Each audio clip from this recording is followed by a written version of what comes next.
بسم اللہ الرحمن الرحیم۔ کہ میں اللہ کی راہ میں شہید ہوں اور میرا خاندان اسیر ہو۔ لہٰذا ہم دنیا بھر میں جہاں جہاں امام حسین علیہ السلام سے محبت کرنے والے موجود ہیں، جہاں جہاں عزاداران حسینی کالے پرچم، کالے کپڑے پہن کے اپنے عزاخانوں کو، اپنے گھروں کو کالے پرچموں سے سجاتے ہیں، وہاں تمام لوگوں کا ہدف ایک ہی ہوتا ہے، اور وہ ہدف یہ ہے کہ کسی نہ کسی طریقے سے امام حسین علیہ السلام کے اس مقصد میں ہم اپنا کوئی کردار ادا کر دیں۔ یہ عزاداری، یہ مجلس، یہ ماتم، یہ جلوس، یہ کوئی رسم نہیں ہے کہ ہم اس کو ہر سال انجام دیتے رہیں اور اس سے حاصل جو ہونا چاہیے تھا اسے حاصل نہ کر پائے۔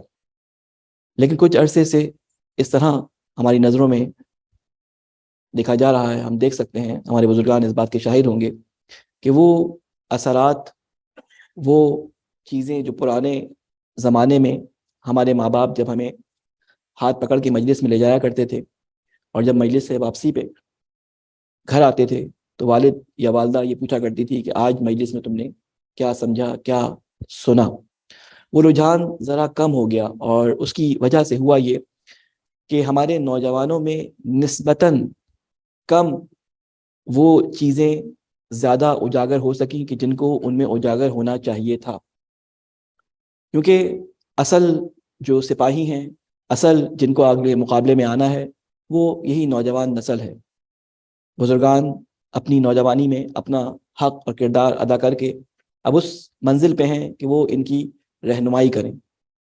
آپ کو معلوم ہے کہ نوجوانوں سے ہمارے تمام ائمہ کی، خود نبی علیہ السلام کی کتنی وابستگی تھی۔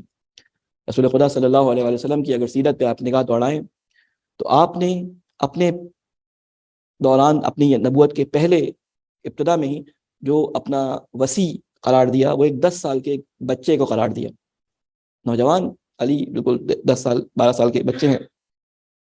پھر اس کے بعد آپ دیکھتے ہیں کہ رسول خدا نے اپنی زندگی میں اپنی اتنی مہم، جسے کہتے ہیں کہ ذمہ داری، جب مکہ کو فتح کیا ہے تو ایک نوجوان 21 سالہ جوان کو وہاں کا نائب بنایا، اور فتح مکہ کے بعد اس نوجوان کے ہاتھوں میں سپرد کر کے آ گئے۔ ہجرہ جب حبشہ جب ہجرت ہوئی ہے تو ایک جوان کو، جعفر طیار کو، اس کا سردار بنا کے بھیجا، حالانکہ اس میں بہت بڑے بڑے اصحاب موجود تھے۔ یعنی جوانوں پہ رسول خدا کا بہت زیادہ انحصار تھا، بہت زیادہ بھروسہ کرتے تھے۔ اور احادیث میں ملتا ہے کہ ایک دفعہ ایک جوان رسول خدا کی خدمت میں آیا، اصحاب بیٹھے تھے، اور اس نے آ کے ایک سوال کیا، اور اس سوال کی وجہ سے اصحاب بہت زیادہ غصے میں آ گئے، اور نزدیک تھا کہ وہ اس کو پکڑ لیتے اور کوئی گزن پہنچاتے۔ رسول خدا نے روک دیا۔ وہ نوجوان آیا، اس نے یہ سوال کیا، اسٹریٹ فارورڈ۔ نوجوان زیادہ نہیں سوچتے مستقبل کے بارے میں، کیا ہوگا، اس کے اثرات کیا ہوں گے۔ یہ ایک طرح سے نقصان دہ بھی ہے، لیکن ایک طرح سے یہ بہت فائدہ مند بھی ہے۔ وہ رسول خدا کے پاس آیا، اور رسول خدا کے پاس آنے کے بعد اس نے رسول خدا سے پوچھا کہ رسول خدا، کیا میں فحشا کو انجام دے سکتا ہوں؟ اب سوال ایسا تھا، بڑے بڑے اصحاب بیٹھے تھے، اصحاب نے چاہا کہ اس کو اٹھ کے روک دیں، خاموش کرانے کہ رسول خدا سے یہ کیسا سوال کر رہے ہیں۔ تو رسول خدا نے سب کو بٹھا دیا، اور اس کو پیار سے اپنے پاس بٹھایا، اور اس سے کہا کہ کیا تم پسند کرو گے کہ یہ کام تمہارے گھر میں تمہاری والدہ یا تمہاری بہن کے ساتھ کوئی اور انجام دے؟ اس نے کہا نہیں۔ کہا کہ کل کو تم شادی کرو گے، تمہاری کوئی بیٹی ہو، تو کیا تم اس کے ساتھ پسند کرو گے کہ اس طرح کا کوئی فعل انجام ہو؟ اس نے کہا نہیں۔ تو کہا کہ تم جس طرح اپنے لیے مجھ سے اجازت طلب کرنے آئے ہو یا بتانے آئے ہو، تو جس طرح تمہیں گوارا نہیں ہے، اس طرح کسی کے بھی بھائی، بیٹے، شوہر کو یہ گوارا نہیں ہوگا۔ جوانوں کے اندر اگر کوئی چیز ذہن میں بس جائے تو وہ اس کو کرنے کی ٹھان لیتے ہیں، اور یہی چیز ہمیں نظر آتا ہے کہ جوانوں کو تمام ائمہ علیہ السلام نے اپنے ساتھ بڑا، جسے کہتے ہیں کہ خاص مقام دے کر رکھا۔ مفضل بن عمر امام صادق علیہ السلام کے ایک شاگرد ہیں، اور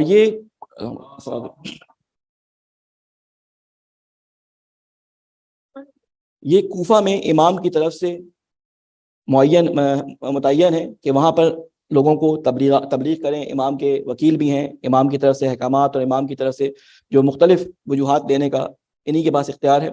لیکن ان کا طریقہ کار کیا ہے؟ مفضل بن عمر، اگر جو لوگ احادیث کے جسے کہتے ہیں روات سے آگاہ ہوں تو مفضل بن عمر ایک بہت بڑا نام ہے، بہت ساری حدیثیں مفضل بن عمر سے آئی ہیں، بہت جلیل القدر صحابی ہیں امام صادق علیہ السلام کے، اور حدیث مفضل کے نام سے ایک کتاب اردو میں بھی ترجمہ ہو چکی ہے کہ جس میں امام صادق علیہ السلام نے مفضل کو اپنے ساتھ بٹھا کر پوری رات ان کو ایک حدیث جو ہے وہ ایک ڈکٹیٹ کروائی ہے، اور اس میں امام صادق علیہ السلام نے بتایا ہے کہ کس چیز کی ریزن اللہ تعالیٰ نے جو پیدا کیا اس کی ریزنز کیا ہیں۔ یہ وہ صحابی ہیں، لیکن یہاں کے جو بزرگان ہیں، یہاں کے جو بوڑھے شخصیتیں ہیں جو امام صادق علیہ السلام کے شیعہ ہیں، لیکن وہ مفضل بن عمر کو پسند نہیں کرتے ہیں۔ اس کی وجہ مفضل بن عمر کا نوجوانوں سے بہت زیادہ گھل مل کر رہنا تھا، اور دوسرے جو الفاظ ملتے ہیں وہاں پہ کہ ان کی دوستی اکثر ایسے نوجوانوں کے ساتھ تھی، جوانوں کے ساتھ تھی کہ جو کبوتر باز تھے۔ اس زمانے میں شاید کبوتر بازی کوئی بری چیز سمجھی جاتی ہوگی، وہ محلے کے ایک آوارہ یا یوں کہہ لیں کہ ایک اوباش تو نہیں کہوں گا، ایک محلے کے ایسے لوگ جن کو کوئی سروکار نہیں تھا، اس طرح کے نوجوان تھے، اس سے مفضل بن عمر کی بہت زیادہ دوستی تھی۔ بزرگان کو یہ ایک نظر نہیں پاتی تھی، لہٰذا ان کا ایک وفد امام سجاد امام صادق علیہ السلام کے پاس پہنچا، اور امام صادق علیہ السلام کے پاس پہنچنے کے بعد انہوں نے مفضل کی شکایت لگائی کہ مفضل اس طرح کرتا ہے، وہ آپ کی ناک خدا نخواستہ وہاں پہ جو ہے وہ کٹوا رہا ہے، اور اس کی دوستی ایسے ایسے لوگوں سے ہے کہ جن سے ملنا لوگ پسند نہیں کرتے، جن کا گزر جہاں سے ہو وہاں سے شریف لوگ ہٹ جاتے ہیں، لیکن مفضل ہمیشہ ان کے ساتھ گھلا ملا رہتا ہے، کبھی ان کے ساتھ گھوم رہا ہے، کبھی کہیں جا رہا ہے، کبھی بیٹھا کھانا کھا رہا ہے۔ تو اب امام صادق علیہ السلام نے ان کی بات سنی اور ایک خط لکھا مفضل کے نام، اور ان سے یہ درخواست کی کہ جب تم وہاں پہ جاؤ تو مفضل سے کہنا کہ مجمع عام میں اس خط کو پڑھیں۔ میں صرف جوانوں کے لیے اس واقعے کو پڑھ رہا ہوں کہ اس کو سن کے آپ ذرا ایک چیز امام صادق علیہ السلام کے ذہن میں دیکھیے گا کہ کیا چیز تھی اور اس سے کیا فائدہ نکلا ہے۔ تو اب وہ آئے مسجد میں، مفضل کو یہ خط دیا، اور یہ سارے کے سارے خوش ہو رہے تھے، بوڑھے جو تھے کہ اب تو کلاس ہوگی، مفضل بن عمر کی امام صادق علیہ السلام نے خط لکھا ہے ہمارے کہنے پہ۔ مفضل سے کہا کہ اس کو سب کے سامنے پڑھنا، ابھی نہیں کھولو، مسجد میں جب سب جمع ہوں گے جب کھولنا۔ اب مفضل کا طریقہ یہ تھا کہ مسجد میں جیسی نماز ختم ہوتی تھی وہ فوراً باہر جاتا تھا اور نوجوانوں کے ساتھ بیٹھ جاتا تھا۔ نماز ختم ہو گئی، سارے نوجوان باہر مفضل کا انتظار کر رہے ہیں، انہوں نے کہا کہ ابھی خط پڑھ کے پھر جانا۔ ان کو پتا تھا کہ خط میں کیا لکھا ہے، وہ سمجھ رہے تھے، تو انہوں نے کہا خط کھولو۔ خط کھولا، مفضل نے خط پڑھنا شروع کیا، پھر اس نے کہا کہ امام صادق علیہ السلام نے ایک درخواست کی ہے، اور وہ یہ ہے کہ انہیں کچھ پیسوں کی، مال کی ضرورت ہے، کچھ وجوہات کی ضرورت ہے کہ جو وہاں پہ بہت ضروری ہیں، اور وہ اس نے کہا ہے کہ یہاں پہ جو کوفہ کے اندر بزرگان ہیں، آپ لوگ جو موجود ہیں، ان سب کو میں جمع کر کے ان کے سامنے اس درخواست رکھوں کہ امام صادق علیہ السلام کو فلاں اتنے مبلغ کی، اتنے پیسوں کی ضرورت ہے۔ اب جو ہے ان بزرگان نے کہا یہ کیا بات ہو گئی، ہم تو سمجھ رہے تھے مفضل کے لیے کوئی ایسی چیز ہوگی کہ جو مفضل کو ڈانٹیں گے، ڈانٹ پڑی ہوگی، یہ تو ہم سے سوال کر لیا گیا۔ تو اب وہ کوئی کہنے لگا کہ ابھی تو ہمارا بزنس ہے، ابھی تو کھجوریں جو ہیں پکی ہیں، ابھی تو ہمیں مختلف کام کرنے فلاں جو بہانے ہوتے ہیں۔ اس نے کہا کہ اتنے ابھی لے لو، پھر بعد میں انشاءاللہ دیکھیں گے۔ یہ نوجوان انتظار میں تھے کہ مفضل بن عمر باہر آئے، انہوں نے جھانک کے دیکھا اندر مفضل کچھ پڑھ رہا ہے، ان کان میں آواز پڑ گئی کہ امام صادق علیہ السلام نے کچھ پیسوں کی طلب کی ہے، اور یہ سارے بزرگان جو ہیں وہ بغلے جھانک رہے ہیں۔ تو انہوں نے جلدی جلدی اپنے پاس جو بھی کچھ تھا سب جمع کیا، ادھر ادھر بھاگ دوڑ کی، اور لا کے مفضل کے ہاتھ میں ایک پوٹلی رکھ دی کہ یہ ہماری طرف سے امام صادق علیہ السلام کو پہنچا دینا کہ ان کو جو ضرورت ہے وہ اس سے پوری کر لیں۔ وہ کہ ہمارا اتنا مقام نہیں ہے کہ امام صادق علیہ السلام کی خدمت میں ہم کوئی چیز پیش کر سکیں، لیکن یہ ہماری طرف سے ایک حقیر سا نذرانہ ہے۔ مفضل نے ان بزرگان کی طرف رخ کر کے یہ کہا کہ امام صادق علیہ السلام آپ لوگوں کو یہی سمجھانا چاہتے تھے کہ نوجوانوں کو کبھی کم نہ لینا۔ نوجوان جب کسی کام کے کرنے پہ آئیں، چاہے وہ نیک کام ہو تو اس میں بھی بہت بڑھ کے حصہ لیتے ہیں، چاہے کوئی برا کام ہو تو اس میں بھی بہت ڈیپتھ میں جا کے برائی کو انجام دیتے ہیں۔ اس لیے اگر ان کی صحیح طرح سے تربیت کی جائے، ان کے ساتھ محبت کے ساتھ پیش آیا جائے، ان کے ساتھ گھل مل کے رہا جائے، تو کوئی نہ کوئی موقع ضرور ایسا ہوتا ہے کہ کس وقت اللہ تعالیٰ ان کو ہدایت پہ لے، کیونکہ ہماری زبانیں، ہماری تقریریں، ہماری باتوں کا ان کو سنانا لوگوں پہ اثر نہیں کرتا۔ ہزار لوگ ایک ہی تقریر سنتے ہیں، کسی کے دل پہ اثر ہوتا ہے، کسی کے دل پہ اثر نہیں ہوتا۔ یہ اللہ تعالیٰ کا کام ہے کہ اللہ تعالیٰ کس کلام میں کس کے دل میں اثر پیدا کر دیں، کس وقت اللہ کس کے دل میں ایک کن کہہ دیں اور وہ کن اس کی زندگی کو بدل دے۔ دسیوں لوگ مجلس میں سننے والے ہوتے ہیں، اور مجلس میں سننے کے بعد اسی طرح اٹھتے ہیں، اور وہی روٹین ہوتا ہے جو مجلس میں آنے سے پہلے ہوتا ہے، وہی روٹین ان کا ساری زندگی چلتا ہے۔ مجلس میں آتے ہیں، ثواب لیتے ہیں اور چلے جاتے ہیں۔ لیکن بعض لوگ ہوتے ہیں کہ ان کے دل میں اللہ تعالیٰ وہ چنگاری جو چھپی ہوئی ہوتی ہے اس کو آتش میں تبدیل کر دیتے ہیں۔ یہ مجالس جن میں ہم شرکت کے لیے آتے ہیں، یہ مجالس اسی چنگاری کو آگ میں تبدیل کرنے کا نام ہے۔ رسول خدا صلی اللہ علیہ وآلہ وسلم نے فرمایا تھا کہ رسول کے حسین جو ہیں اس کے خون میں ایسی حرارت ہے، یا حسین کے خون سے مومنین کے دل میں ایسی حرارت پیدا ہو گئی ہے کہ جو قیامت تک ان کے دلوں کو گرماتی رہے گی. انا لقتل حسین، انہوں نے رسول خدا کی حدیث ہے امام حسین علیہ السلام کے بارے میں، امام حسین کے خون نے مومنین کے، مسلمانوں کے، لوگوں کے دلوں میں ایسی گرمی پیدا کر دی ہے کہ وہ قیامت تک لا تبرد ابدا، قیامت تک ٹھنڈی نہیں ہوگی. یہ آگ ہمارے اندر چنگاری کی صورت میں موجود ہے، اس میں راکھ کے ڈھیر کی وجہ سے وہ چنگاری ابھر کے سامنے نہیں آتی. یہ چنگاری آگ بنے گی تو کرے گی کیا؟ جب یہ چنگاری آگ بنے گی تو وہی کرے گی جو امام حسین علیہ السلام نے کیا. امام حسین علیہ السلام نے وہی کام کیا جو ان کے جد چاہتے تھے. اور ان کے جد کیا چاہتے تھے؟ ان کے جد وہ چاہتے تھے کہ جو اللہ نے ان سے چاہا تھا. میں ان 3 یا 4 مجالس میں انشاءاللہ میری کوشش ہوگی کہ ہدف بعثت انبیاء سے متعلق آپ کے سامنے کچھ گفتگو کروں کہ وہی ہدف جو انبیاء کی بعثت کا تھا، وہی ہدف ائمہ علیہ السلام کی زندگی میں ہمیں نظر آتا ہے. اور تقریباً یہ 250 سالہ یہ جو معصومین کا دور ہے رسول خدا سے لے کر امام حسن عسکری علیہ السلام کا، کس طرح سے اس میں ائمہ علیہ السلام نے اپنی زندگی کی مختلف اسٹریٹجیز کے ذریعے مختلف طریقے سے حالات کا مقابلہ کر کے، مختلف طریقے کے لوگوں کے درمیان زندگی گزار کے، اور اپنی اسٹریٹجی کو ان کے ساتھ مختلف طریقے سے اپلائی کر کے ہمیں بتایا کہ یہ 250 سال تمہارے لیے ایسے ہیں کہ ساری زندگی جب تک انسانیت موجود ہے، جو جو مسائل تمہیں پیش آنے والے ہیں تمہاری ہدایت سے متعلق، وہ ان 14 کی زندگی میں سے تمہیں کہیں نہ کہیں مل جائیں گے. اگر ان کی زندگی پہ غور کریں تو ہمیں بظاہر اس میں تھوڑی سی مخالفتیں، تھوڑی سی تضاد نظر آتا ہے کہ امام حسن علیہ السلام نے ایک طریقے سے اپنی زندگی گزاری، امام حسین نے ایک اور خاص طریقے سے. امام صادق کی زندگی کا طریقہ ایک اور تھا، امام سجاد کی زندگی کا طریقہ بالکل الگ طریقے سے تھا. ہمارے استاد بڑی اچھی ایک مثال اس کے لیے دیا کرتے تھے کہ دیکھیں قینچی جو ہوتی ہے وہ جب کسی چیز کو کاٹنے کے لیے ہوتے اس کے 2 پارٹ ہیں، مخالف سمت میں چلتے ہیں، لیکن ہدف ان کا ایک ہوتا ہے، وہ ایک ہی ہدف کو انجام دے رہے ہوتے ہیں، کاٹتے ایک چیز کو ہیں. یعنی ان کی بظاہر مختلف سمتیں آپ کو نظر آ رہی ہوتی ہیں، مختلف طریقوں سے ان کا چلنا نظر آ رہا ہوتا ہے، لیکن ان کا ہدف ایک ہی تیر کو، ایک ہی نشانے کو کاٹنا، ایک ہی چیز کو جو ہے وہ ٹارگٹ کرنا ہوتا ہے. تو یہ ائمہ علیہ السلام کی زندگی ہمیں سکھاتی ہے کہ ہم ان کی زندگی سے فیض حاصل کریں اور اپنے لیے اپنا ویژن اور اپنے مشن کو معین کریں. اب سوال یہ پیدا ہوتا ہے کہ ائمہ علیہ السلام کا ویژن تھا کیا؟ آج جمعرات کا دن ہے، اور جمعرات کا دن عموماً مومنین کی یہ جسے کہتے ہیں ہمارے یہاں ایک اچھی ایک رسم ڈالی ہوئی ہے کہ مومنین زیارت وارثہ کی تلاوت کرتے ہیں یا زیارت عاشورہ کی تلاوت کرتے ہیں. اس زیارت وارثہ یا جتنی بھی زیارات تقریباً ہم پڑھتے ہیں، خصوصاً زیارت وارثہ، یہ زیارات اصل میں ائمہ علیہ السلام کے ساتھ ہمارا وہ عہد ہیں جو ہم ان کے ساتھ کر رہے ہوتے ہیں. بعض دفعہ عربی نہ آنے کی وجہ سے ہمیں خود نہیں پتا کہ ہم نے ائمہ کے ساتھ کیا کیا عہد باندھ لیے ہیں. خدا نہ خواستہ ایسا نہ ہو کہ ہم ساری زندگی وہ عہد باندھتے رہیں اور جب اس عہد کو نبھانے کا وقت آئے تو ہم وہاں سے بیک آف کر جائیں، ہم پیچھے ہٹ جائیں. کیا وجوہات ہوتی ہیں اس کی؟ بہرحال اس کے بارے میں انشاءاللہ گفتگو کریں گے. لیکن اس میں ہم پڑھتے ہیں السلام علیکہ یا وارث آدم صفوۃ اللہ. امام حسین علیہ السلام کے لیے ہم کہتے ہیں کہ آپ آدم کے، نوح کے، ابراہیم کے، موسیٰ کے، عیسیٰ کے، رسول خدا کے، امیر المومنین علیہ السلام کے وارث ہیں. تو یہ وراثت کیا کسی پیسے کی صورت میں یا کسی جائیداد کی صورت میں تھی؟ آپ کہیں گے نہیں مولانا ایسی بات نہیں ہے، یہ پیسے یا جائیداد کی صورت میں نہیں تھی، بلکہ یہ وراثت وہ تعلیم، وہ حکمتیں تھیں، وہ مقاصد تھے کہ جن کے لیے اللہ تعالیٰ نے انبیاء علیہ السلام کو بھیجا. اللہ تعالیٰ نے اپنے 5 اولو العزم انبیاء کو اس دنیا کے اندر، جسے کہتے ہیں اولو العزم، ان کو کہا کہ عزم و ارادے والے جن سے شریعتیں نکلی. سب سے پہلے اس میں حضرت نوح علیہ السلام موجود ہیں. اب سوال یہ ہے کہ ان کی زندگی سے ہم کیسے اپنے لیے آج کے زمانے میں کیسے اپنے لیے آئیڈیا لے سکتے ہیں؟ کیونکہ امام حسین علیہ السلام نے کیا کیا تھا؟ کچھ ابراہیم کی زندگی سے سبق لیتے ہوئے اپنی زندگی میں اپلائی کیا، کچھ موسیٰ کی زندگی سے، کچھ عیسیٰ کی زندگی سے، کچھ فلاں کی زندگی سے، کچھ رسول خدا کی زندگی سے، جو اتم ان تمام خوبیوں کا جسے کہتے ہیں کہ مجسمہ اور ایک خلاصہ تھے، ان کی زندگی سے اخذ کرتے ہوئے اپنے مشن کو آگے بڑھایا تھا. تو یہ 5 انبیاء، ان کے ساتھ ہوا کیا، انہوں نے کیا کام کیا تھا؟ اور اللہ تعالیٰ نے جگہ جگہ یہ کام، میں اپنی طرف سے آپ کو بیان نہیں کر رہا کہ میں کہوں کہ جی میں 5 انبیاء علیہ السلام کی سٹوری آپ کو سنانا چاہتا ہوں، نہیں، یہ کام اس لیے ضروری ہے کہ اللہ تعالیٰ نے اس کا حکم دیا.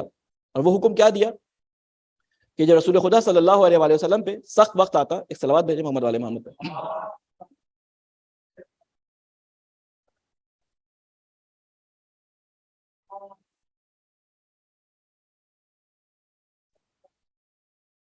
جب رسول خدا پہ کوئی سخت وقت آتا اور رسول خدا اس سے اپنی دل تنگی محسوس کرتے تو اللہ تعالیٰ کہتے چلو رسول ان لوگوں کو ابراہیم کا قصہ سناؤ، چلو رسول ان لوگوں کو موسیٰ کا قصہ سناؤ۔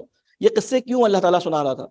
کیا ان قصوں سے کوئی ایسا ہدف تھا کہ بھی کہانی قصے سن کے اپنے درد غم بھول جائیں، یا ان قصوں میں کوئی نہ کوئی حکمت تھی، ان قصوں میں کوئی نہ کوئی ایک ایسی چیز پوشیدہ تھی کہ جن سے ان کو فائدہ ہو سکتا تھا؟ اللہ نے اپنے رسول کے قلب کو مضبوط کرنے کے لیے جب وہ ٹوٹنے کے قریب ہوتا تھا اللہ تعالیٰ موسیٰ کا قصہ سنانا شروع کر دیتے تھے، اللہ تعالیٰ ابراہیم کی مصیبتوں کو بیان کرنا شروع کر دیتے، اللہ تعالیٰ نوح کی تبلیغ کو بیان کرنا شروع کر دیتے تھے۔ کیا وجوہات تھی؟ تو اس لیے میں یہ سمجھتا ہوں کہ ہمیں ان 5 علماء اسی بات کے، یعنی میں کوئی وہ نہیں ہوں کہ میں کوئی اتھارٹی ہوں، یعنی علماء اس بات کی طرف جو ہیں وہ عموماً مجالس میں یہ بیان کرتے ہیں کہ ان 5 انبیاء سے ہمیں ہمارے نوجوانوں کو، ہماری بچیوں کو، ہماری بہنوں کو، ہمارے بزرگوں کو اتنی اچھی طرح سے واقف ہونا چاہیے کہ وہ اپنے لیے زندگی میں کوئی بھی جب مشن انجام دینا چاہتے ہوں، اپنے لیے کوئی مشن یا گول معین کرنا چاہتے ہوں، ان کی زندگی ان کے پاس موجود ہو۔ جس آیت کی میں نے آپ کے سامنے تلاوت کی یہ سورہ بقرہ کی آیت نمبر 213 آیت تھی۔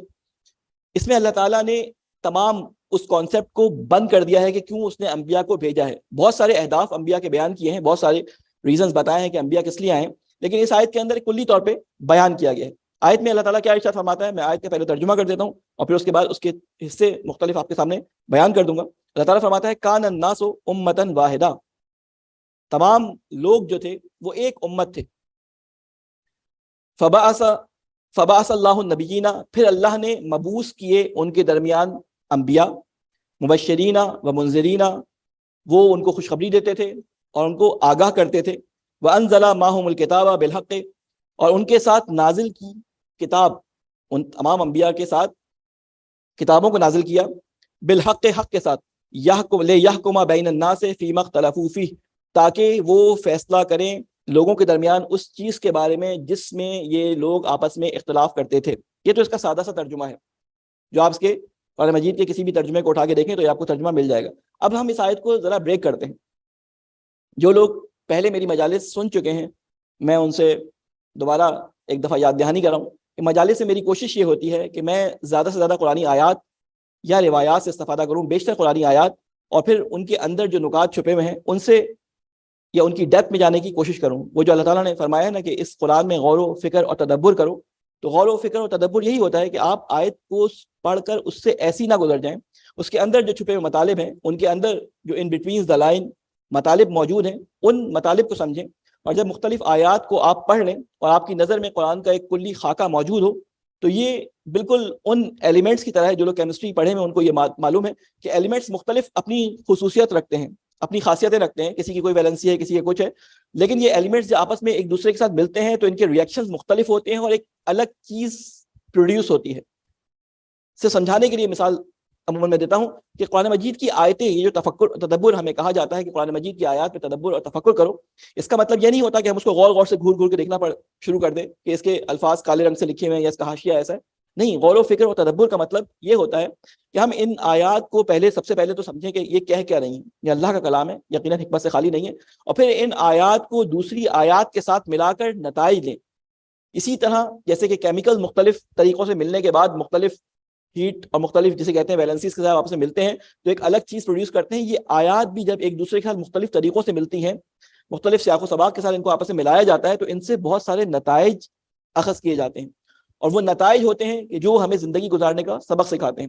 اس آیت میں اللہ تعالیٰ فرماتا ہے کہ پہلا جملہ ہے کان الناس امۃ واحدہ، لوگ جو تھے وہ ایک امت تھے، یعنی اللہ تعالیٰ نے حضرت آدم علیہ السلام کو پیدا کیا تو اللہ تعالیٰ نے اس کے بعد انسان کے ذہن میں وہ تمام چیزیں انسان کی عقل میں ودیت کر دی کہ جس کی اس کو دنیا میں ضرورت تھی۔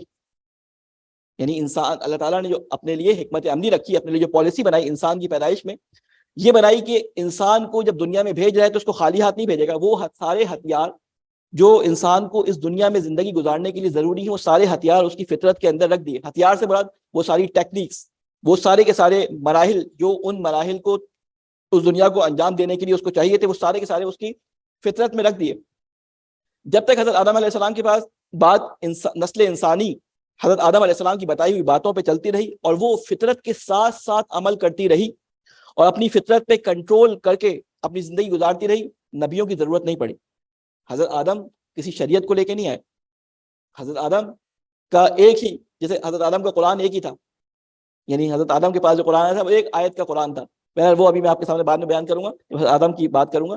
تو حضرت آدم علیہ السلام نے ان کو بس فطرت پہ چلنا بتایا کہ جو تمہاری فطرت میں اس طرح میں تمہیں کر کے دکھا رہا ہوں اس طرح تمہیں کرنا ہے. لیکن جب نسل بڑھی اور لوگوں کی تعداد بڑھنی شروع ہوئی تو شیطان جو حضرت آدم علیہ السلام کا دشمن تھا اور اس نے قسم کھائی تھی کہ میں ان کی اور ان کی اولاد کو اغوا کروں گا، قرآن مجید میں وہ قسم کا ذکر ہے، تو وہ گھات لگائے بیٹھا تھا کسی نہ کسی طریقے سے. وہ خود تو کوئی چیز پیدا نہیں کر سکتا تھا ان کے درمیان، تو اس نے کیا کیا کہ ان صفات کو جو اللہ تعالیٰ نے انسان کے اندر رکھی تھی انہی کو ہائی جیک کرنا شروع کر دیا، کہ انہی کو ہائی جیک کر کے یا تو بڑھا دیا یا گھٹا دیا، جس کی وجہ سے یہ ہوا کہ انسان ٹریک سے ہٹنا شروع ہو گیا. اور پہلا قتل جو دو بھائیوں کے درمیان جھگڑے کی وجہ سے ہوا، وہ کیا وجہ تھی؟ وہ حسد کی وہ صفت تھی کہ جو انسان نے قابیل کے دل میں پیدا کر دی. وہ آپ کے ذہن میں واقعات ہوں گے، یہ قربانی دونوں نے پیش کی اور قربانی میں سے حابیل کی قربانی جو ہے وہ قبول ہو گئی اور قابیل کی قربانی قبول نہیں ہوئی تو اس نے قتل کر دیا. اس کے بعد لوگوں میں اختلاف ہونے شروع ہوئے. آدم اس دنیا سے چلے گئے، نبی کوئی موجود نہیں ہے. جب لوگوں میں اختلاف بڑھے تو اللہ تعالیٰ کیا فرما رہا ہے؟ فبعث اللہ النبیین، تو اللہ نے نبیوں کا سلسلہ جاری کیا. اللہ نے پھر مبعوث کرنا شروع کیا نبیوں کو. بعثا، مبعوث جسے آپ لفظ سنتے ہیں عید بعثت اور یہ جشن بعثت آپ 27 رجب کو مناتے ہیں، وہ کیا ہے؟ بعثت کہتے ہیں، دیکھیں تعینات کرنا آپ کہتے ہیں نا، اردو زبان میں لفظ استعمال کرتے ہیں تعینات کرنا، کسی کو کسی جگہ پہ انگلش میں کہتے ہیں کہ اپوائنٹ کرنا. تو ایک ہوتا ہے کہ اپوائنٹ کرنا، تعینات کرنا، یہ ایک سادہ لفظ ہے. اس کے لیے قرآن مجید میں مختلف الفاظ استعمال ہوئے ہیں، لیکن باسا اس وقت استعمال ہوتا ہے، باسا وہ اپوائنٹ کرنا ہوتا ہے کہ جب کوئی بڑی ہستی کسی بڑے مقام پر اپنے سے چھوٹی ہستی کو معین کرے. مبعوث کرنا، اسے فارسی میں کہتے ہیں برانگیختے کرنا، یعنی اس جگہ پہ اٹھا دینا اور وہ کوئی معتبر، کوئی جسے کہتے ہیں کہ کوئی بہت بڑا رتبہ اس شخص کو دے کر کسی جگہ پہ تعینات کر دینا. تو اللہ تعالیٰ کیا کہتے ہیں؟ میں نے مبعوث کیا، یعنی اپنی طرف سے ان نبیوں کو تعینات کیا. ان نبیوں کا کام کیا تھا؟ ان نبیوں کا ایک ہی کام تھا، وہ کام یہ تھا کہ وہ عہد جو اللہ تعالیٰ سے حضرت آدم اور ان کی اولاد نے وہاں پر کیا عالم زر کے اندر، اس عہد کو دوبارہ سے لوگوں کے درمیان احیا کیا جائے، ان کو یاد دلا جائے کہ تم یہ عہد کر کے آئے ہو. وہ عہد ہمیں یاد نہیں ہے لیکن ہم وہاں موجود تھے جب یہ عہد کیا گیا. قرآن مجید میں اس کا ذکر ہے کہ ہم سے پوچھا گیا کہ کیا میں تمہارا پروردگار نہیں ہوں؟ تو ہم سب نے کہا کہ ہاں، قالوا بلا، بالکل آپ ہمارے پروردگار ہیں. اس وقت تمام انسانیت موجود تھی، کیونکہ اگر قرآن کی وہ آیات پڑھیں کہ جب حضرت آدم علیہ السلام سے یہ گفتگو ہو رہی ہے تو وہاں پہ جمع کی ضمیریں استعمال ہوئی ہیں، پلورل کے جو ہے وہ پروناؤنز استعمال ہوئے ہیں، جس کا مطلب یہ ہے کہ گفتگو جو ہے وہ آدم اور ان کی تمام نسل سے ہو رہی ہے اور ان کو سارا کا سارا بتایا جا رہا ہے. ان سے عہد بعد میں جو انبیاء نے بتایا اس میں سب سے پہلا عہد جو لیا وہ کیا؟ کہ تم اللہ کی عبادت کرو گے، ایک اللہ کی، اس کے ساتھ کسی کو شریک نہیں ٹھہراؤ گے اور اسی کی طرف تمہیں پلٹ کے آنا ہے. یہ دو ایسے عہد تھے کہ جو انسان کو یاد دلانے کے لیے انبیاء علیہ السلام نے شروع میں کوششیں لوگوں کے درمیان تبلیغ شروع کی. کیا انسان کا مقصد کہ کہاں سے انسان آیا ہے اور کہاں پہ انسان کو جانا ہے.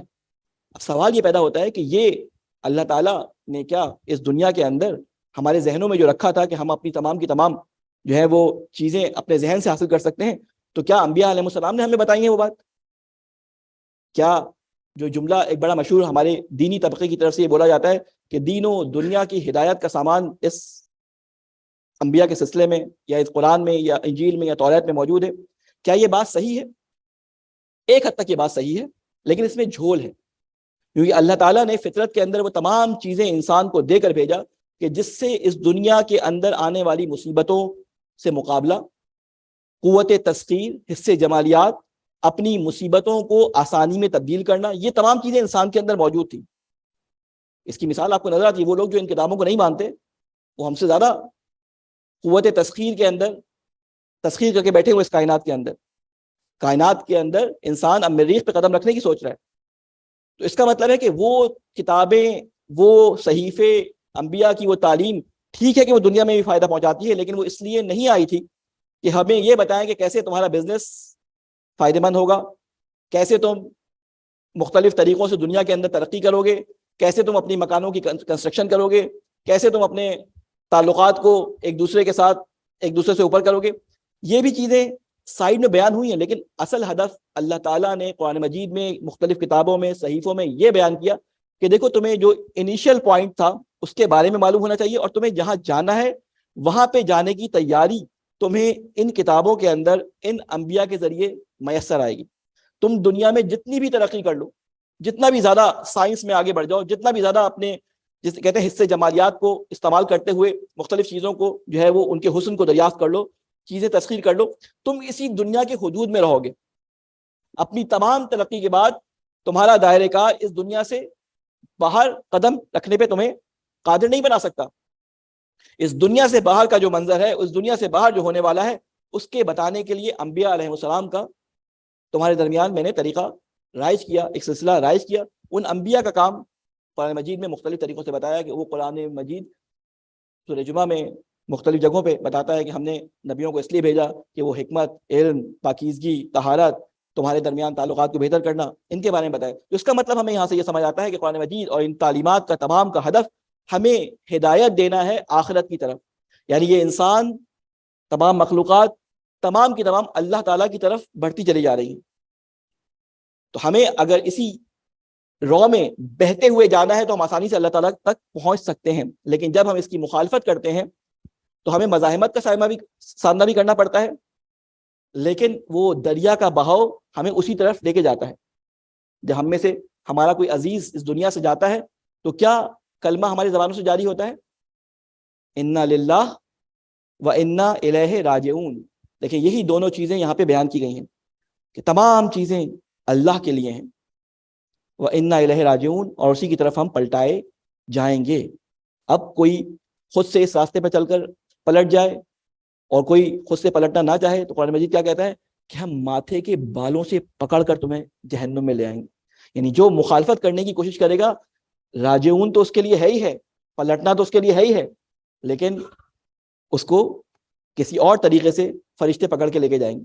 ہم اپنے آپ کو اس راہ پہ چلانے کے لیے, اس راستے پہ چلانے کے لیے محتاج ہیں انبیاء علیہ السلام کی, ان تعلیمات کی, ان کتابوں کے جو اللہ نے ہمارے پاس بھیجی. اب سوال یہ پیدا ہوتا ہے کہ ہم ان تعلیمات سے استفادہ کیسے کر سکتے ہیں, کیونکہ شیطان مسلسل ہمارے ساتھ لگا ہوا ہے, اس کا تجربہ, ایکسپیرینس بہت زیادہ ہے. بقول امام علی علیہ السلام کے نہج البلاغہ میں فرماتے ہیں کہ 6000 سال سے زیادہ عبادت تو اس نے فرشتوں کے درمیان رہتے ہوئے کی تھی. اب وہ کون سے 6000 سال تھے ہمیں نہیں معلوم. یعنی اس کو فرشتوں کے درمیان رہنے کا تجربہ, اس کو آدم کی تبلیغ کا تجربہ, اس کو نوح کی 1500 سالہ یا 1200 سالہ تبلیغ کا تجربہ, ان کی ٹیکٹکس کا, تمام کام کرنے والی ان کی طریقہ کار کا, اور تمام انبیاء کا طریقہ کار معلوم ہے, اور وہ ہمارے سامنے کھڑا ہے. اور ہمیں یہ بات بیان کی گئی ہے تم اپنے کام سے کام رکھو, اپنے آپ کو نیک بنا لو, اپنی جسے کہتے ہیں الو سیدھا کر لو. بس تمہیں یہ ہونا چاہیے کہ تم کسی نہ کسی طریقے سے پاک اور طاہر ہو جاؤ, کیونکہ اللہ تعالیٰ نے ہدف یہ بیان کیا ہے کہ فلاح وہ پائے گا جو اپنے آپ کو تزکیہ کر لے گا. وہ تو پہلی کوالیفیکیشن ہے کسی مسلمان کی اسلام میں داخل ہونے کی, تزکیہ. کیونکہ رسول کا کام یہ تھا کہ ہم تمہیں کتاب کی تعلیم اور تمہارا تزکیہ کرنے کے لیے آئے ہیں. تو تزکیہ اور کتاب کی تعلیم لینے کے بعد تو کوالیفائی کرتا ہے کہ وہ رسول خدا کا امتی کہلانے کا حقدار ہو. تو اب شیطان ہمارے مسلسل پیچھے لگا ہوا ہے, اور آج کے زمانے میں شیطان کا جسے کہتے ہیں کہ ہدف زیادہ تر نوجوان ہیں. وہ کہہ رہا ہے یہ بزرگان تو گزر گئے, انہوں نے یہ کہہ کہ ہمارے فلاں نے یہ کام کر دیا, ہمارے فلاں نے وہ کام کر دیا, خود کچھ نہیں کیا. وہ دیکھ چکا کہ مسلمان بہت باتیں ممبروں سے کرتے ہیں, اپنی تراویحوں کے بعد, اپنے ممبروں سے مجالس کے بعد, اپنے میلادوں کے بعد, اپنے جلسوں کے بعد بڑی بڑی باتیں کرتے ہیں. لیکن اس وقت دنیا کی پست ترین قوم جو اپنے جسے کہتے ہیں کہ بالکل نچلی سطح پہ رکھی ہوئی ہے, اگر کوئی پاکستان کا یا بنگلہ دیش کا پاسپورٹ لے کے کہیں پہنچ جائے تو اس کو لائن سے نکال کے پیچھے کھڑا کر دیتے ہیں کہ یہ مسلمان کسی کام کے نہیں. انہوں نے باتیں زیادہ کی لیکن کام کر کے نہیں دکھایا. اپنے تزکیے پہ توجہ دیتے رہے لیکن معاشرے کے تزکیے پہ توجہ نہیں دی. امام حسین علیہ السلام جب مدینہ سے نکلے تھے تو بڑے بڑے صحابی وہاں موجود تھے, بڑے بڑے اصحاب موجود تھے. امام حسین کو جاتے وقت انہوں نے یہی مشورہ دیا تھا, حسین نہ جاؤ, بس اپنی اللہ اللہ کرو, یہاں پہ تمہیں کیا کرنا ہے, اور وہ اللہ اللہ کرتے رہے وہاں پہ. لیکن اس اللہ اللہ کرنے کا نتیجہ کیا نکلا کہ امام حسین علیہ السلام کی شہادت کے بعد جب واقعہ حرہ پیش آیا تو ولید بن عقبہ نے کسی ایک کو بھی نہیں چھوڑا. 3 دن تک مدینے کو فوجوں کے لیے حلال کر دیا. ایسی پامالی وہاں پہ انہوں نے کی، مدینہ کی گلیوں کے اندر خون گھوڑوں کی ٹاپوں سے چپکا ہوا تھا. مدینہ کی خود مسجد نبوی کے اندر اتنا خون تھا کہ گھوڑوں کی ٹاپیں خون کے اندر تھی. مدینے کی مسجد نبی کے تمام دیواروں کے اوپر لوگوں کے اعضاء بوٹیاں چپکی ہوئی تھی. اتنا قتل و غارت کیا انہوں نے بوڑھوں کو، بچوں کو، اور اتنی خواتین کی بے حرمتی کی کہ ہزاروں بچے اس کے بعد پیدا ہوئے. کیوں؟ وہ اپنا تزکیہ کرنے پہ لگے ہوئے تھے. حضرت دود علیہ السلام کے زمانے میں بھی یہی کام ہوا تھا. جب فرشتے آئے تھے ابراہیم کے پاس اور کہا کہ ہم عذاب دینے کے لیے آئے ہیں، تو کہا کہ ان میں تو عابد زاہد لوط بھی موجود ہیں، عابد اور زاہد بھی موجود ہیں. تو لوط کو تو وہاں سے نکال کے لے گئے، لیکن فرشتوں کو یہ کہا ان کے اوپر تو پہلے پتھر پھینکنا، کیونکہ یہ موجود تھے، ان کے سامنے گناہ ہوتے رہے. انہوں نے اپنے تزکیے پہ توجہ رکھی، لوگوں کو اس سے منع نہیں کیا. منع نہیں کیا کہ مطلب یعنی ان کو نیکی کی تعلیم نہیں دی، برائی سے روکا نہیں. اور آپ کو یاد ہے اس مجلس کا پہلا ہدف اگر ہم لے سکتے ہیں تو امام حسین کی اس بات سے لے سکتے ہیں کہ امام حسین نے پہلا ہدف اپنا یہ بیان کیا تھا کہ میں نہیں نکلا مگر کس لیے؟ میں امر بالمعروف اور نہیں عن المنکر، یعنی نیکیوں کا حکم دینے اور برائیوں سے روکنے کے لیے نکلا ہوں. ہمارا کام، ہماری ڈیوٹی آج کے زمانے میں یہی ہے کہ قرآن مجید سے اپنے لیے ایک ایسا سسٹم اور ایک ایسا نظام نکالیں کہ جس نظام میں شیطان اپنی برائی کو لوگوں کے سامنے آیا نہ کر سکے. ایک چور جب کسی ایسی محفل میں آ جاتا ہے نا کہ جہاں پہ چاروں طرف CCTV کیمرہ لگے ہوئے ہیں اور بڑے نیک اور متقی لوگ ہوں، تو اس سے زیادہ متقی کوئی ہوتا ہی نہیں ہے. وہ ایسا ان کے درمیان ٹوپی لگا کے بیٹھتا ہے کہ اس سے بڑا متقی نظر نہیں آتا کوئی، کیونکہ سسٹم ایسا بن جاتا ہے کہ چور چوری نہیں کر پاتا. تو اللہ تعالیٰ نے اپنے تمام انبیاء کے ذریعے یہی ہمیں تعلیم فرمایا تھا کہ تمہیں وہ سسٹم دنیا کے اندر رائج کرنا ہے کہ جس کے اندر اللہ کا نظام قائم ہو. لِیُظْہِرَ عَلَى الدِّینِ کُلِّهِ، اللہ تعالیٰ چاہتا ہے کہ اپنے دین کو تمام ادیان پر ظاہر کر دے، چاہے یہ بات کفار کو کتنی ہی بری لگے. اور یہی کام امام حسین علیہ السلام نے انجام دیا. آج ہماری پہلی گفتگو تھی تھوڑا سا دیر سے، کیونکہ آج دعائے کمیل بھی تھی. ہماری گفتگو شروع ہوئی. میں کوشش کروں گا کہ ان 3 دن میں 40-45 منٹ کے اندر جو بھی علائض آپ کے سامنے پیش کر سکوں وہ پیش کروں. ایک صلوات بھیجیں محمد والے محمد پہ.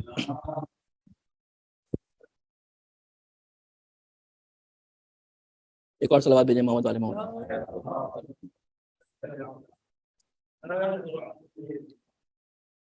ہم اپنے اطراف میں، کیونکہ ہم جس جگہ رہ رہے ہیں ہماری کوئی ڈیوٹی بنتی ہے. میں اپنی ڈیوٹی کو، اپنی سے مراد وہ لوگ جو ان یورپین ممالک کے اندر رہتے ہیں، وہ لوگ جو اپنے آپ کو امام حسین علیہ السلام کا مبلغ سمجھتے ہیں، وہ لوگ جو اپنے آپ کو امام حسین کا چاہنے والا سمجھتے ہیں، ان کے لیے کربلا کے کچھ حالات آپ کے سامنے بیان کرنا چاہتا ہوں کہ وہ حالات ایسے حالات ہیں کہ دنیا جب تک ہے وہ ہمارے لیے فائدہ مند ہیں، اور یہی وجہ ہے کہ شاید علماء نے ان کو بیان کرنے کی ہمیں تاکید کی ہے. 3 شخصیات، 3 کام امام حسین کے ایسے نظر آتے ہیں کہ جو آج کے معاشرے میں بالکل ہمارے لیے قابل اتباع ہیں. میں مختصراً اس کو بیان کروں کہ امام حسین کی 3 ملاقاتیں ایسی ہیں، 3 ملاقاتیں ایسی ہیں جو ہمیں شاید گوارا آج کے زمانے میں نہ ہوں. ہم سے اگر کہا جائے کہ وہ ملاقاتیں آپ کریں تو ہم کہیں گے نہیں، ہمارا ضمیر، ہماری انا ہمیں اس بات کی اجازت نہیں دیتی کہ ہم اس کام کو انجام دیں. لیکن امام حسین علیہ السلام نے وہ انجام دی. اور وہ 3 ملاقاتیں کون سی ہیں؟ میں جلدی اس کو عرض کروں اور پھر مصائب کی طرف آتا ہوں.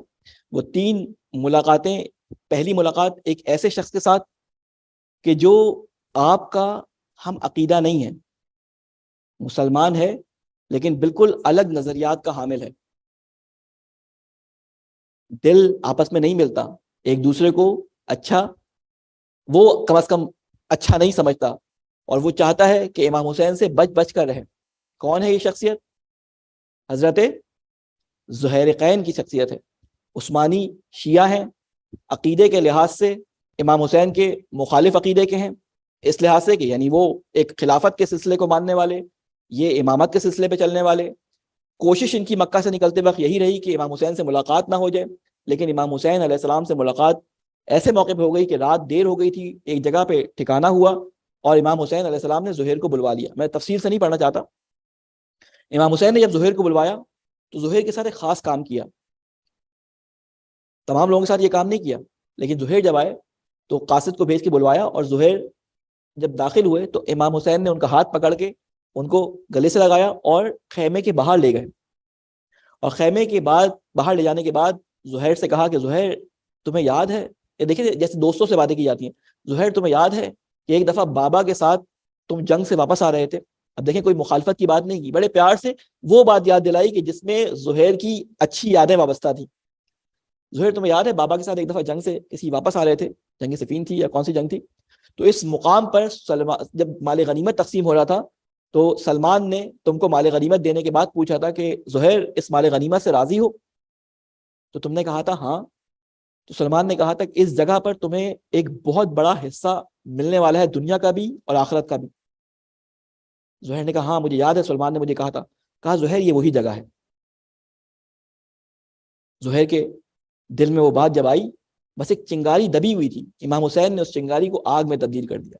بیوی کے پاس گئے، کہا کہ اب تم یہاں سے جاؤ، ہم امام حسین کے ساتھ جائیں گے۔ بیوی نے بہت کہا کہ ہمیں اپنے ساتھ لے چلو، کہا کہ نہیں، عربوں کا یہ قانون ہے کہ جب وہ جنگ کرتے ہیں تو وہ عورتوں کو اسیر کر لیتے ہیں اور مردوں کو غلام بنا لیتے ہیں، تو میں نہیں چاہتی کہ تم اسیر ہو۔ تو کہا کہ ان کے ساتھ بھی تو خواتین ہیں۔ تو کہا کہ ان کی خواتین نبی زادیاں ہیں، ان کو کوئی ہاتھ تھوڑی لگائے گا۔ زہیر کو کیا معلوم تھا۔ دوسری شخصیت جناب وہب کی شخصیت ہے کہ جب امام حسین گئے ہیں، ایک خیمہ لگا دیکھا، ان کے خیمے میں گئے، اور خیمے میں جانے کے بعد جب قمبر نامی یہ خاتون وہاں بیٹھی تھی، ان سے پوچھا کہ بیٹا کہاں ہے تمہارا؟ بتایا کہ بیٹا اور بہو ابھی شادی ہوئی ہے ان کی، ابھی کچھ دنوں پہلے وہ باہر گئے ہیں۔ اور وہ سارا واقعہ آپ کے ذہن میں ہے کہ ایک عیسائی ہے، بالکل الگ مذہب کا ماننے والا ہے، اس عیسائی کو دعوت دینے کے لیے گئے ہیں کہ کہا کہ جاؤ ان سے، جب وہ تمہارا بیٹا آئے تو اس سے کہنا کہ نبی محمد کا بیٹا نواسا آیا تھا اور وہ تمہیں باطل اور ایک ناحق کے خلاف مدد کے لیے بلانے آئے تھے۔ اور وہ سارے واقعات پتہ ہیں کہ امام حسین علیہ السلام نے ان کے لیے وہاں سے پانی نکالا ایک پتھر کے نیچے سے۔ جب وہ آیا تو یہ لوگ امام حسین علیہ السلام کے پاس آ گئے اور سچے مسلمان ہو گئے، کلمہ پڑھ کے مسلمان ہو گئے۔ یہ دو سینیریو اپنے ذہن میں رکھیے گا، ایک مخالف عقیدے کا، ایک مخالف مذہب کا۔ تیسری ملاقات امام حسین علیہ السلام کی ایک دشمن کے ساتھ ہوئی، اور وہ دشمن کون تھا؟ ہر۔ اس کے دل میں بھی ایک چنگاری چھپی ہوئی تھی، اور امام حسین نے اس چنگاری کو بھڑکا دیا۔ آج ہمارے لیے امام حسین کی یہ تین، جسے کہتے ہیں کہ ملاقاتیں، اتنا زیادہ سبق آموز ہمارے لیے ہیں کہ آج ہمارے اطراف میں جہاں ہم رہ رہے ہیں، ایک طرف ہمارے بہت سارے وہب قلبی اتنے گھوم رہے ہیں، ایک حسین کی ضرورت ہے کہ ان تمام وہبوں کے دل میں اس چنگاری کو آگ میں تبدیل کر دیں۔ پاکستان کے اندر بہت سارے ایسے زہیر موجود ہیں کہ جن کو حسین کی ضرورت ہے، بہت سارے ایسے لوگ موجود ہیں، اور بہت سارے ایسے دشمن بھی موجود ہیں جو ہر ہیں وہاں پہ۔ جیسے آپ کو نظر آتا ہے، میرے امو نے ایک استاد تھے، وہ کہا کرتے تھے، وہ اسٹریٹجی ہمیں پڑھایا کرتے تھے جنگ کی، وہ کہتے تھے یہ طالبان حکومت جو آئی ہے، یہ حکومت کیا پتا ایک وقت وہ آئے، یہ نکلے تو سچی نیت سے اسلام کی خاطر ہیں، کیا پتا ان کے دل میں ایک موقع ایسا آئے کہ امام کی محبت آئے اور یہ پورے کے پورے اپنی فوج کے ساتھ امام زمانہ کی فوج میں شامل ہو جائیں۔ تو مراد کیا ہے اس سے؟ مراد یہ ہے کہ یہ تین ملاقاتیں امام حسین علیہ السلام کی یہ بتا رہی ہیں کہ دیکھو، تین لوگوں سے اگر تمہیں، یہ تین لوگ تمہارے اطراف میں ہر وقت موجود ہوں گے، ان کو تمہیں رقیق جملات، اپنے اپنے کنایوں کے ذریعے، لعنتوں کے ذریعے، گالیوں کے ذریعے اپنے سے دور نہیں بھگانا، ان کو حسین بن کر ان کے خیموں پہ خود جانا ہے، حسین بن کر ان کو خود بلانا ہے۔ اگر تم حسین جیسی محبت دو گے تو یہ زہیر بنیں گے، تو یہ وہب بنیں گے، تو یہ ہر بنیں گے۔ آج ہمیں ضرورت اس بات کی ہے کہ ہم تمام اپنی انا اور اپنی، جسے کہتے ہیں کہ ایک ہمارے ذہن میں ہے کہ ہم نہیں چاہ سکتے، ہم نہیں کر سکتے، تو علماء فرماتے ہیں کہ امام علی سے زیادہ امام علی کی شیعہ بننے کی ضرورت نہیں ہے، پوپ سے زیادہ مسیحی بننے کی ضرورت نہیں ہے، یا وہ فارسی میں محاورہ ہے کہ چمچے کو دیگ سے زیادہ گرم نہیں ہونا چاہیے۔ یا میں دوسرے زبان میں کہتا ہوں کہ امام خمینی سے زیادہ انقلابی نہیں ہونا چاہیے. تو کیوں؟ اس لیے کہ جو راستہ متعین کیا ہے وہ راستہ اگر ہم اپنائیں گے تو دین پہ چلیں گے. ہماری پسند دین میں کوئی معنی نہیں رکھتی، ہمیں دین پسند ہونا پڑے گا. آج انہی 3 ہستیوں میں سے میں چاہوں گا کہ ایک کا ذکر آپ کے سامنے کروں. وہ شخص جس کو یہ بہت فکر تھی کہ کہیں میری بیوی اسیر نہ ہو جائے، اس نے اپنی بیوی کو کوفہ بھیج دیا. اپنے غلام کے ساتھ، اپنے بیٹے کے ساتھ امام حسین کے پاس آ گیا، یا اپنے ایک غلام کے ساتھ امام حسین کے پاس آ گیا اور بیوی کو وہاں سے بھیج دیا. اور وہ موقع بھی آیا کہ جب 9 محرم کو امام حسین علیہ السلام کو محسوس ہوا کہ جنگ کا خطرہ ہے، تو امام حسین نے حضرت عباس سے کہا کہ عباس جاؤ، ان سے آج رات کی مہلت لے کے آؤ. عباس مہلت لے کے آئے. وہ مہلت کس لیے لی گئی تھی؟ وہ مہلت اس لیے لی گئی تھی کہ آج کی رات حسین چاہتے تھے کہ خدا کی عبادت کریں، قرآن کی تلاوت کریں. حضرت عباس علیہ السلام رات کو خیموں کا پہرا دے رہے تھے. یہی زہیر ایک دفعہ رکے اور انہوں نے کہا عباس تمہیں معلوم ہے میں تم سے ایک بات کرنا چاہتا ہوں. عباس نے کہا میں گھوڑے سے اتر نہیں سکتا. زہیر بتاؤ کیا بات کہنا چاہتے ہو؟ کہا تمہارے بابا نے تمہیں معلوم ہے کہ تمہیں کس طرح سے مانگا تھا؟ بابا کا نام سنا؟ کہا کہ زہیر اس وقت خطرہ بہت ہے، لیکن بابا کا نام لیا ہے تو میں تمہاری بات سنوں گا. تو زہیر نے کہا کہ عباس تمہارے بابا نے تمہیں اس لیے مانگا تھا کہ تم کربلا میں حسین کی مدد کرو. عباس نے کہا کہ زہیر تم مجھے جوش دلانا چاہتے ہو؟ یہ زہیر تھے کہ جو اپنے مخالف عقیدے کے باوجود امام حسین کے اتنے نزدیک آ گئے کہ امام حسین نے میمنہ زہیر کے سپورٹ کر دیا. اور وہ وقت بھی آ گیا جب عصر ظہر عاشور امام حسین علیہ السلام نماز پڑھنے کے لیے کھڑے ہوئے تو امام حسین نے سعید یا حبیب سے کہا کہ جاؤ ان سے بولو کہ نماز کے لیے جنگ کو روکیں. لیکن حبیب سے ایسا جملہ حسن بن نمیر نے کہا کہ برداشت نہ ہوا. حبیب سے کہا کہ مولا آپ نماز پڑھیں، اب ہم قیامت میں رسول خدا کے ساتھ بہشت میں جا کے نماز پڑھیں گے. امام حسین نے زہیر کو آواز دی اور سعید کو آواز دی کہ زہیر اور سعید میرے سامنے کھڑے ہو جاؤ. زہیر اور سعید امام کے سامنے کھڑے ہوا. امام حسین علیہ السلام نے تکبیر بلند کی، اللہ اکبر. اور یہ تکبیر کا بلند ہونا تھا کہ دشمن نے تو چھوڑا نہیں، دشمن نے تیروں کی بارش کر دی. لیکن مجھے تاریخ میں کہیں نہیں ملتا کہ کوئی ایک بھی تیر امام حسین علیہ السلام کے جسم میں پیوست ہوا ہو. تمام تیر سعید اور زہیر نے اپنے جسموں پہ لے لیے. ایک راوی کہتے ہیں کہ میں امام حسین علیہ السلام کے بارے میں کہتا تھا کہ میں بھی اگر کربلا میں ہوتا تو میں یہ کام کرتا. ایک دن خواب میں امام حسین اس کے خواب میں آئے اور کہا کہ میں ذرا نماز پڑھنا چاہتا ہوں تو میرے سامنے کھڑے ہو جاؤ. یہ نماز پڑھنے کے لیے امام حسین کھڑے ہوئے، یہ سامنے کھڑے ہوئے، سامنے سے تیر آیا اور یہ روکنا چاہتے تھے، لیکن تیر کی سنسناہٹ ایسی تھی کہ تیر کی سنسناہٹ سے یہ سائڈ میں ہو گئے اور تیر امام حسین علیہ السلام کو لگ گیا.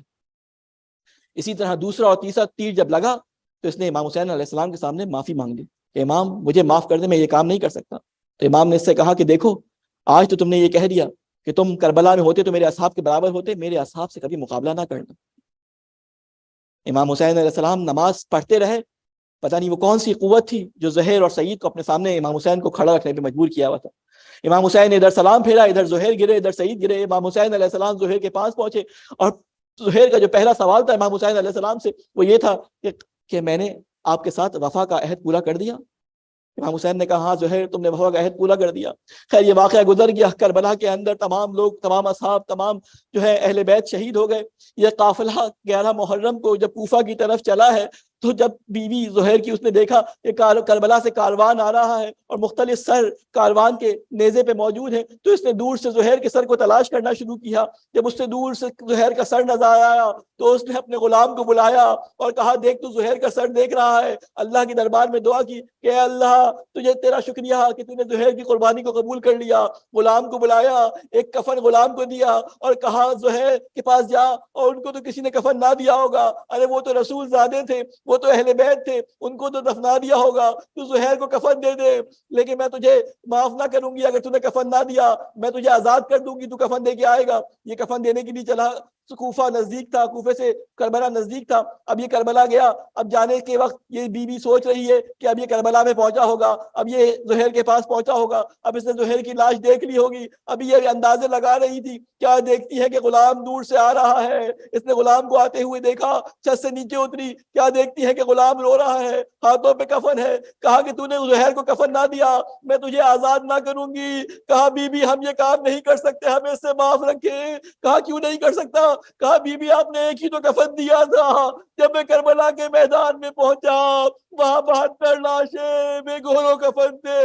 ارے میں نے چاہا حسین کو کفن دے دوں، لیکن بغیر سر کے لاشوں کو پہچان نہ سکا.